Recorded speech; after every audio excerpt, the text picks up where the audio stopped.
kokia tavo nuomonė turėtų būti migracijos politika Lietuvoje? Plius minus, man atrodo, mes neblogą turim, tipo, kvotos turi būti, jos yra, man atrodo, jos gan racionaliai sudėliotos, nežinau. Tiesiog, man atrodo, fine yra plius minus. Aš matai, aš nežinau tiksliai, kokios dabar tos kvotos, bet tiek, kiek žinau, tai atrodo, jos protingai gal sudėliotos. Vis tiek tas dėmesys į aukštos kvalifikacijos darbuotojus visokius, tam tikras skaičius ir žemos kvalifikacijos, nes ekonomikai padeda ten tie visi ir boltų vairuoti ir panašiai.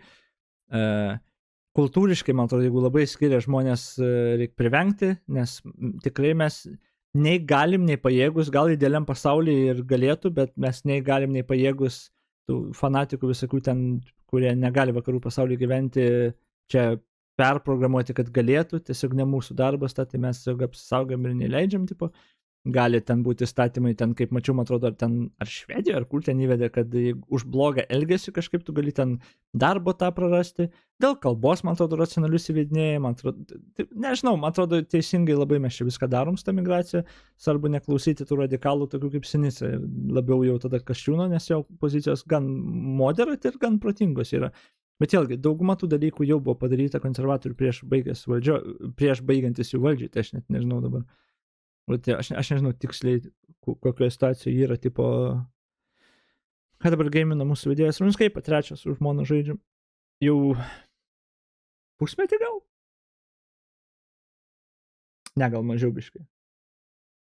Kai jie paskelbė Road to Restoration, mes tada maždaug, nepaskelbė, man atrodo, gal kaip pirmas tas pačas jau išėjo.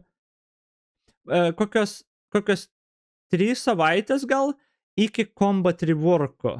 Tai nežinau, kada čia buvo tas Combat Rework'as, bet čia ne taip senai dar kokie, bet 4 gal 5 mėnesiai jau gal. Jo, jinai niekada nebuvo žaidus, aš buvau Old School'ą žaidęs. Aš streaminau Old School'ą labai senai. Ten Iron Man'ą streaminom, kai pradėjom reaktinti į viską ir Naktibaldų klubą ten turėjom, žodžiu, senai. Papasakok apie RuneScape, žmogui, kuris paskutinį kartą žaidė 2004-aisiais, tai tu turbūt žaidėjai tą Old School'ą, tipo, kur, nežinau, dabar yra tos 2 versijos techniškai, gali tą OSR žaisti, kur primins tą 2004 greičiausiai tau tą versiją. Ten, atrodo, paremta Old School'as 2007 metų RuneScape'u. Arba gali tą RuneScape'ą trečią vadinamą žaisti, kur modernesnės biškai grafikos ir, kitoks developmentas buvo ir zonos biškai kitos ir ten skillai kitaip biškai veikia, bet dabar iš jo išėmė labai labai daug tų visų, piniginių mikrotransakcionų. Tai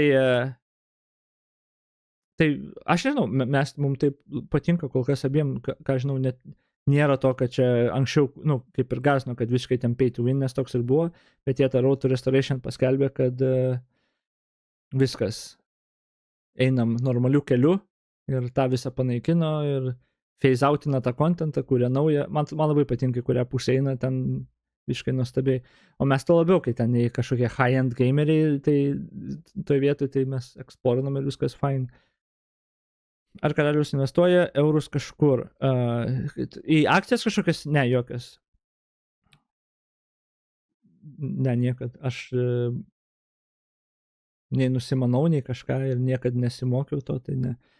Aš pinigus būdavo kaip kreditorius paskolindavau, žmonėm visokiem, kai ten sustupydavai daugiau butą pirkdavau, tai aš turiu dabar Klaipėdoje vieną, kurį nuomoju, ir kitą mažą, kurį nuomoju Klaipėdoje. Vieną reguliarų tipo, o kitą tokį studio apartmentą, nežinau, mato, ten gal iki 20 kvadratų, 18, gal toks labai, juos abu tiesiog nuomoju, tai čia mano investicija, egės. Bet tas standartinės į jokius ETF-us, jokias akcijas, neinvestuoju. Vienintelį kartą, kai galvojau investuoti, tai buvo bitcoiną pirkti už 7-5 eurus. Kai pokerį žaidžiau, prisimenu, buvo mintis ta. Bet aš googlinau, kaip tai veikia, ir man pasirodė žiauriai nesaugu, kad tu turi realiai tą, savo walletą, tą adresą laikyti realiai arba užsirašęs, arba, ten kažkur, tipo nepamesti, nes jeigu pameti, iš esmės, pizda. Man tai pasirodė ant taip archaiška, net ne archaiška, ant tiek nesaugu, kad galvoju, ai, nu, nes tuo metu niekas ten nežinojo, kas iš to kripto bus, bet prisimenu, kad 75 eurai kainavo. Aš galvojau pirkti, ar ne. Esmė ta, kad jeigu aš būčiau pirkęs, tai aš tiek būčiau pardavęs, turbūt, kad ten iki štukos pakiltų ar dar kažką, kas ten irgi atsitiko daug vėliau. Bet nebūčiau laikę, žinai, kad, žinai, po 20 metų bus 5 štuko. Kiek dabar iš tikrųjų yra pala?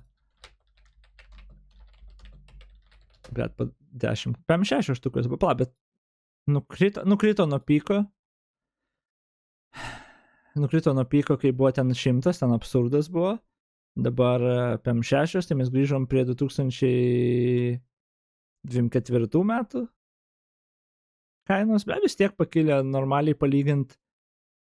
Covidas, kai buvo, čia Covidas buvo 12-13 iki Covido, tada buvo Covido masyvus boomas, ten kai visi Logan Paul ir panašiai pirkinėjo, tada buvo tas crashas, bet vis tiek iki netiek daug, netiek kiek buvo, tipo, iki vis tiek pakilo buvo 15, tada čia absurdas, bet čia man atrodo tiesiog Trumpas, negali būti. Man atrodo, čia labai masyvus. Trumpas tiek, kiek milijardų išplovė ten iš Saudų Arabų kyšius, kiek paėmė, tai man atrodo, ten, aš nežinau, ar susiję, gali būti net, bet man atrodo, rinka ta visiškai nepatikimi ir aš neįsivaizduoju. Dabar tai toks downswingas gan smarkus, ne? Bet čia, yra kaip yra. Ką manai apie kripto, aš neįsivaizduoju, aš nežinau. Labai ilgą laiką atrodė kaip gera investicija ir techniškai. Pažiūrėjus, grafai išvedus, tai yra gera investicija, bent jau kol kas. Čia nebent mes spėsim, kad kryžinai iki vėl 10 000, bet realiai, pažiūrėjus, kad ir kiek dabar yra pakritus, per paskutinius 5 metus tai labai masyviai išaugo. Ir pažiūrėjus dar anksčiau, tiesiog augo. Dabar pagreitį gavo netgi dar didesnį augimo. Tai aš nežinau.